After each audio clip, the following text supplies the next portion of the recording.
Well, hey everybody, it's Steve at 1000 Year Homes. Welcome aboard to my build. So, listen, this is a video journal of a guy building a 1000-year house all by himself out in the middle of Texas woods. It is off-grid, and I'm using 2 shipping containers as the rough shell. So I'm not the fastest guy on the YouTube for building these. Hopefully I'm the best looking. Maybe I got that going for me, but I do appreciate those people who drop in. I hope I provide a little bit of a lift in your life. But this is just a video journal of how I'm building. So I'm not an educational program. It's just something fun that I'm enjoying doing, building my retirement home. It is heat advisory here in Texas already, 113. So my little Connex says, just a little bit of few things like insulation and a couple of panels. This part that we're looking at is my office area. But I'm going to go ahead and finish roughing it in, and I'm going to go buy drywall today. I am so excited. So brand new phase of the build is drywall. I know people have been, hey, Steve, when you going to do this? Hey, Steve, when you going to do that? And, I post almost daily simply because it is a journal, right? So I post almost daily. So sometimes it's a lot of me doing the same thing. Insulation is boring as heck to watch me stick that in. I've decided for the rest of the Connex, I'm going to get the it's called comfort board. It's the same stuff. It's mineral wool. Just instead of being loose like this section where it was the ceiling had a different pitch, it was a little more advantageous to use the mineral wool.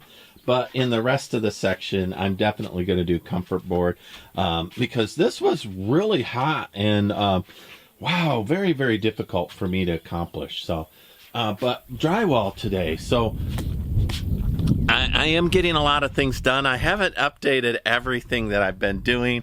I went and got some logs. I'm working on another house that's not mine in the evening, working on some water as well as clearing. What else have I done? Just tons of stuff that's not making it to video simply because I'm moving so fast. Oh, the entire neighborhood's working on rebuilding the road. Let me tell you, if you're a private citizen and you're rebuilding a road, it takes an army. It takes an army, and it's super expensive.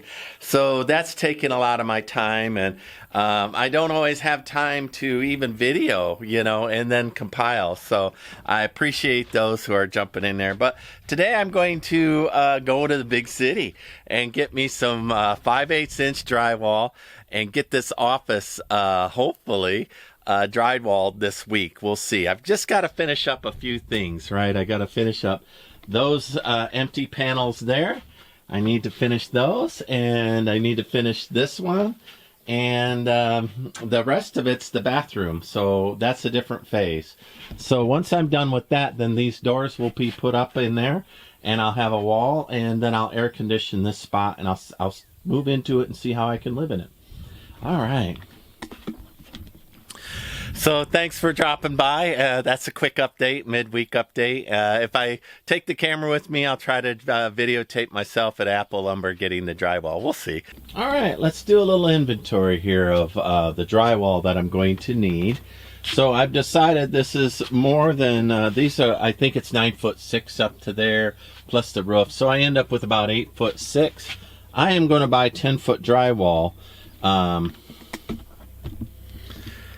So 10-foot drywall will leave me some scraps that I can do under the windows and some other places. Maybe a full sheet won't fit in. I don't want to tape and seam a lot. I'm going to end up using maybe a bare product or a marbleizing product. I'm going to try to make this look like a Venetian marble or your typical adobe. We'll see how close I get to it. You can enjoy that while I do it. I don't care, fit and finish on a 8-foot by 40-foot. I can spend money on a good premium fit and finish, right? And it's not going to break the bank. It really won't. So I'm looking forward to that. I went and visited San Antonio, and I saw the plastering inside of those 300-year-old missions. I want to duplicate that richness and that feeling, even using modern materials. Again, if I'm building a 1000-year house, why not use techniques that are proven to be 1,000 years? But I'm using modern materials like the Bear product or whatever I decide to use. I haven't made that decision yet. So, but let me go rotate back.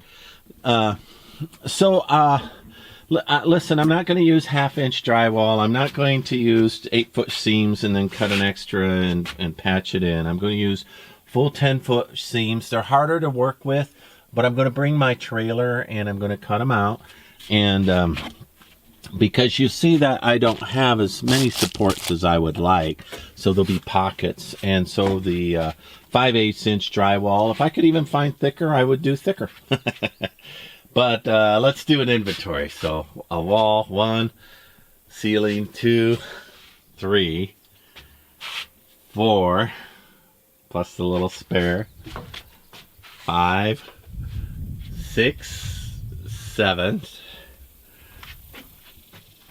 8, 9, and half sheets, 10, 11, and let me do 12 so that I have an extra inch, and that will finish the front office.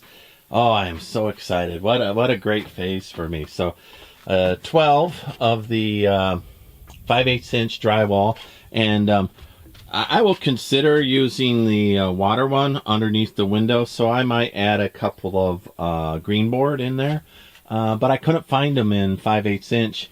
So I'd have to stack them twice as thick to get close to that.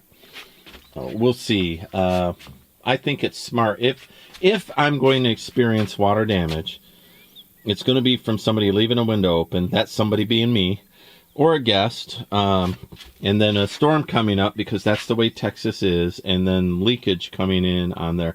These marks here that are from the water damage on the post, I'm going to sand them down a little bit, linseed oil this whole thing. Also, I'll put in wood hardener between the floor and the wood, so I'll just put that in with syringes. You know, I'll make sure that get wood hardener between the floor and the post. It's everything I can do to possibly make this last 1,000 years, but I really think greenboard's a smart idea under the windows. So 12 pieces plus 1 sheet of greenboard is what I'm going to do. And just so excited. This was hard work, and I'm still not done. I am not looking forward to getting back in that hot Tyvek suit and doing even that piece and this piece. That's it. I'm all done in here, but I am excited about that. And I'm going to get this all done, including the floor, and I've got some special things I'm going to do about the floor. So, so let me go ahead and head into the big town here. All right. So for the bathroom, I have stainless steel black drywall screws. And they were a little pricey, but for this area, I think regular screws will last 1,000 years. Again, it's not a high humidity area. I'm going to temperature control these. And once I wrap them in earth bag, hyper adobe, they're going to be in an even more controlled temperature and humidity. So I'm going to use regular drywall screws back in there. No adhesive. I'm not going to use any adhesive, just drywall screws. That way it can float around as the posts change a little bit. They'll float with it. What else? So I have the drywall screws. I have the bathroom drywall screws, but I won't buy that today. The lights are in place. I just need to rehang them. Super excited. Super excited. Anyway, let me get going on that. All right, my tractor is up at the gate. Let me see if I can pull this off using a lumber pinch. So we'll see.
what is this? 12 foot long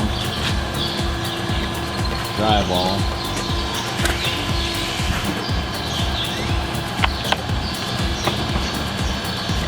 Oh, you did the whole pallet and now you're pulling some off. Yeah. Ah. Got it. I decided, well, they're all out of greenboard, so I'm not going to do greenboard. And nobody else had 10-foot sheets, so this is the only place, Lowe's, that had 12-foot sheets. I'll just cut these down and save the bottoms for the under the window. But I don't want to do a lot of seams. I want high quality here. Alright, in addition, well, I said high quality. I bought for $54. So in addition to the drywall, I bought this little orphaned and abandoned. Look at the curve on that. But I'm actually going to use that curve because the shipping container roofs are curved. So that didn't scare me, and I don't need these pickets, but Hank's been needing a place for me to put his salt lick. So I will use this to build Hank's salt lick. Cost me, all this lumber in this rack would have been, oh gosh, $200 or $300. Cost me 54 bucks. I can see that somebody's been working on the road. Not me. I brought my little tractor and volunteered, but apparently I'm not needed on this. This part looks good so far. But listen, it's really hard for private citizens to crown a road, fill it up. Very expensive. We do it every year, just enough to get us through the next year. Somebody got out their brush hog and brush hogged this halfway. I need to get my brush hog going. Right now I got a backhoe on the end of it because it's getting a little long. My fields need to be knocked down. It's that time. I like to get it before there's risk of fire. That looks pretty good. That hole was ginormous that just got filled in. Alright, most excellent. Now let's see if I can get some drywall in there.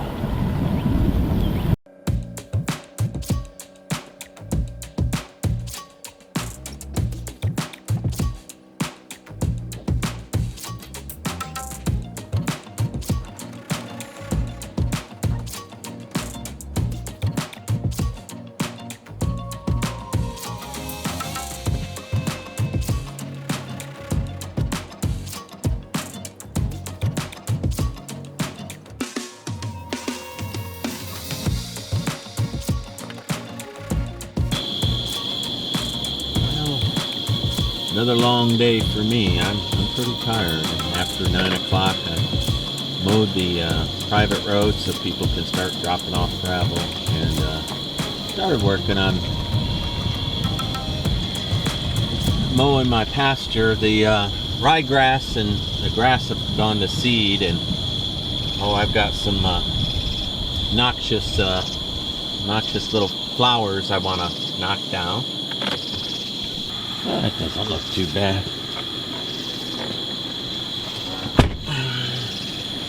Alright, I build houses and do restorative agriculture. Like, subscribe, follow me along. Even a night mission. Tomorrow when I finish the rest of the road, I got it almost all done. There's some ditches I didn't want to do in the dark. But tomorrow, I'll finish this past part of the service road too. So as you can see, all my ryegrass has gone to seed. So now it's a good time to chop it down. I'll have good mohair. I am getting ahead of the weeds just by minding when I mow. Not very much silver nightshade anymore. I got it. I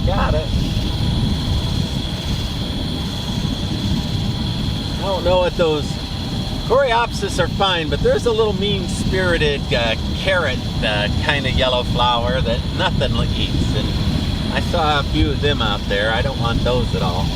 I'll get rid of them. I gotta learn their name. But all I know is that when a pasture's stripped of all grass. Those stay, and nothing eats them, not even goats. It must be toxic. I don't have very many, but I saw a few.